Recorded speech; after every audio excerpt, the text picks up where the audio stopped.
Hi everyone, it's QuickyBaby and welcome back to World of Tanks, and today I'm playing the vehicle that nobody thinks about at tier 10. It is the tier 10 Chinese medium tank, the 121, and I'm going to let you know why this vehicle is no slouch, and just because it's made in China doesn't mean that you shouldn't consider adding this one to your garage. The 121 is pretty much as old as tier 10 medium tanks are in the game. It's funny that the Chinese medium tanks were actually added before the British medium tanks, if you consider that the Type 59 was added before the entire Chinese branch. The 121 was rolled out when all of the new tier 10 medium tanks went into the game, and since then it has been the highest alpha damage medium. It was the original 440 alpha damage medium. Of course, Wargaming then added in the 430U, which kind of really took away from the shine of the 121.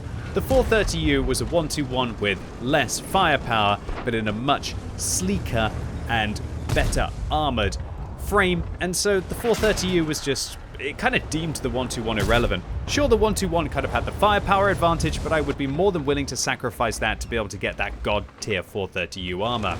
However, a couple of years ago, in 2020, Wargaming buffed the 121. They buffed its hull armor up from 120 up to 135, and that made the vehicle so much more robust. And so now you can actually ricochet, at least occasionally, equal tier tanks and lower tier tanks. If you're angling your hull armor, then it starts to get a little bit effective. And because Wargaming didn't remove any of that big, old, meaty alpha damage goodness, the 121 was in a really good shape. And for a while, a few people were playing it, and now nobody's playing it. And I think one of the biggest problems is that Wargaming also buffed the Object 140, and that vehicle has 7 degrees of gun depression, much higher DPM, and I'd say comparable, if not better, armor all in all, especially because you can actually use that gun depression, unlike on the 121.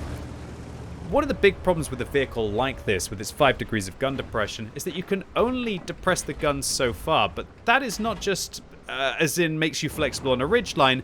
It also means that because you can't depress the gun very much, then that means that your top weak points are more exposed and vulnerable.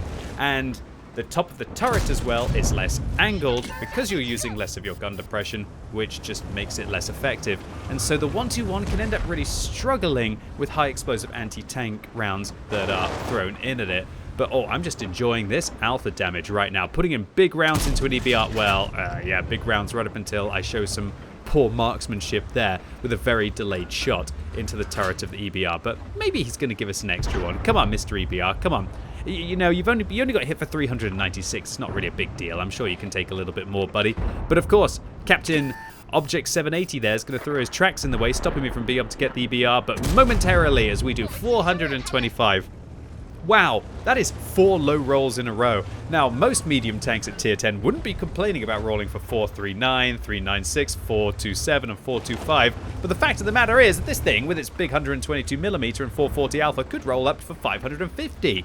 Now, that 122mm on this tank is actually a big advantage in itself. Much better than the UDES's 120mm, because while they both hit for 440 great alpha damage, this one with that 2 extra millimeters can overmatch all 40mm plates, and there are quite a lot of 40mm plates in World of Tanks. Roof decks, engine decks as well, or even side armor, like for example on the T100 LT.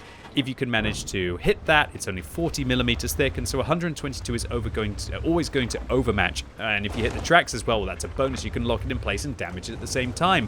Whereas all of the other medium tanks, apart from the Object 430, will be bouncing off the side of a T100 LT if it is well angled enough. So these big caliber guns, they're definitely an advantage for people who learn the models intricately in World of Tanks, and learning models intricately is usually one of the big keys to victory, right?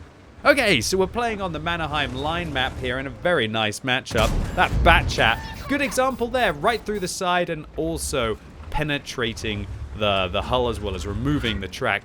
Nice shot into the bat chat, and I believe that's because the bat chat is actually packing 40mm of side armor, unlike something like the STB-1, for example, which has 35mm, which means that all 120mm caliber guns would be able to go through, but they couldn't be able to go through themselves when they're angling. So I love playing something like a Kranpang when I'm fighting a tank like that. And oh, this tank just feels real meaty in this position for holding back. And because there's no artillery on the enemy team, we can just sit here, hold down, wait, and let the enemies wash upon us. The 121 actually has the same rate of fire as the E50M, which is 6.25 rounds a minute base, but it just packs an extra 50 alpha damage, which is where this vehicle's raw damage per minute comes into play. And compared to the 430U, this tank has 0.35 accuracy, which actually makes it way more reliable at a half-decent distance.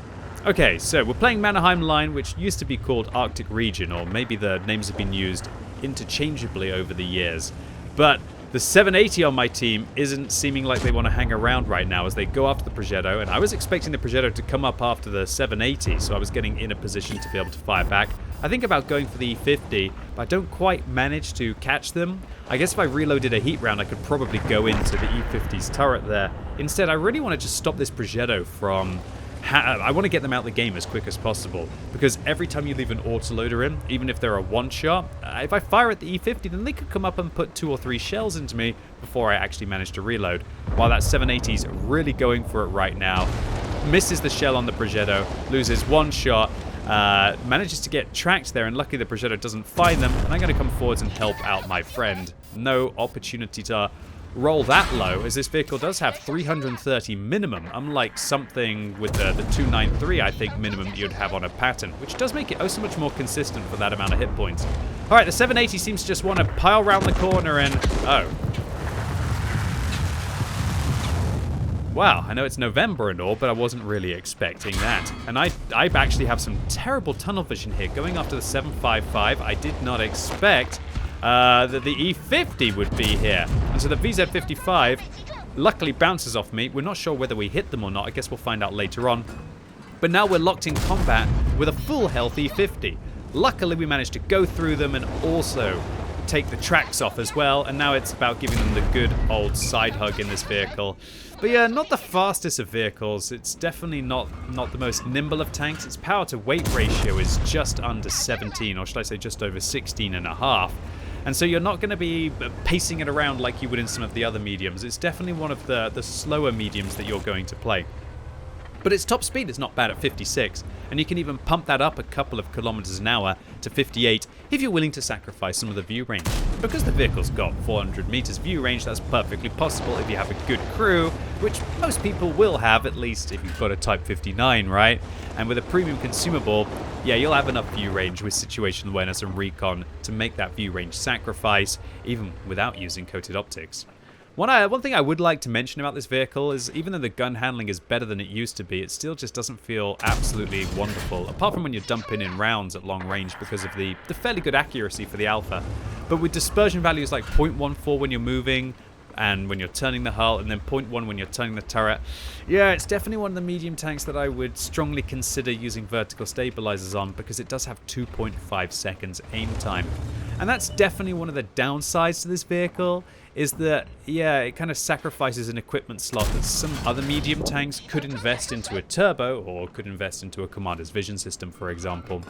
But I've been playing this vehicle a lot more recently because I'm trying to get all the field mods on tier 10 tanks. And it's been just surprising me how well the 121 can perform. Not every single time, but when it's in its environment, oh yeah, it works. So we're 9 minutes into this game, we dealt 6,000 damage, but it's still neck and neck. It's 4 versus 4 and each team has 3,600 hit points, of which 708 are mine. So in this scenario, it's just about not getting caught out by the tank destroyers. I'm possibly worried about the Progetto being over there on my right, but because my sixth sense doesn't go off, that clearly means that there's going to be no Progetto in the bush. The Progetto was last spotted as a one-shot for the 121. Now I want to hug the mountain here so I'm not overexposing myself, and there's the Progetto trying to sneak up. Oh, this is a big moment, big moment, big moment. Lovely. Shell flies true. The field modification improvement to the accuracy there paying dividends, and I don't feel the need to switch to a high explosive round here, but in retrospect I probably should have switched to an HE round here because it's not guaranteed that I'm going to finish them off. And now they're at 475 hit points with a damaged gun and what looks like a dead radio operator. Luckily for me, the TNH VZ51 looks like they high roll to be able to shut down the Gorilla, and I don't really have to worry about faffing with any high explosive rounds. And now it's just a case of 2 tier 8 tank destroyers, one spotted on 643 hit points. Lovely shot there into the turret. Nice marksmanship on this vehicle, as I said, because it's actually very accurate for such a large caliber gun. Oh, why did I have to open my mouth? Every time I compliment this tank's gun, it seems to just get me, right? But oh dear, the Stritzwang S1 hits me. Hopefully we're going to fire on the move, which is possible because of our vert stabs. And now we're hull down against a tier 8 TD, who, as long as they don't hit our turret, we should be okay. They whiffed the shell, and I probably could have fired a high explosive round here if I wanted to be extra cheap. But whatever, man. Let's secure the kill. Let's get over 8,000 damage that we saw, and also take down just a stellar round of World of Tanks. And this is just the 1-2-1 in a nutshell. It is raw firepower. It's this combination of armor, alpha damage, not awful mobility, pretty good accuracy, and enough view range to allow you to flexibly play with the field mods. And this thing, I'm not saying it's going to be the best tier 10 medium tank you're ever going to play. I still think that newer players will do better with the 430U, and probably advanced players will probably find the 430U more enjoyable. But with the buffs that this vehicle received a couple of years ago, there's been no better time to jump into the 1-2-1. And a lot of players just don't really know this tank's capabilities, and they underestimate its firepower. And if you can harness that and learn to bend your opponents to the firepower will of this vehicle, then it can actually be very surprising. So a high caliber here for the 1-2-1 for our 8,400 damage, so it looks like we did hit that VZ blind. A steel wall medal, and surprising for a medium tank as we blocked 3,130 damage. A Confederate medal for damaging at least 6 opponents that were subsequently destroyed by our allies, and a tank sniper medal for dealing 3,400 of that at long range. Mostly a close quarters combat brawl. And with some half decent marksmanship and not many heat rounds fired until we ran out of our standard rounds, a cool profit at tier 10. So the 1-2-1, it's actually packing the 5th highest win ratio of any of the tech tree medium tanks, sitting firmly between the E50M and the M48 A5 pattern. And as the E50M is actually sitting at 4th on this list, it really shows you that damage per minute is not everything in World of Tanks, and that having armor and consistency can quite often outweigh firepower, even on your medium vehicles. And so, while the 1-2-1 is the second least played tech tree tank at tier 10, at least in the medium class, that doesn't mean that you shouldn't consider giving it a go. And you might just find that this relatively well-balanced, holistic Chinese medium tank might actually surprise you.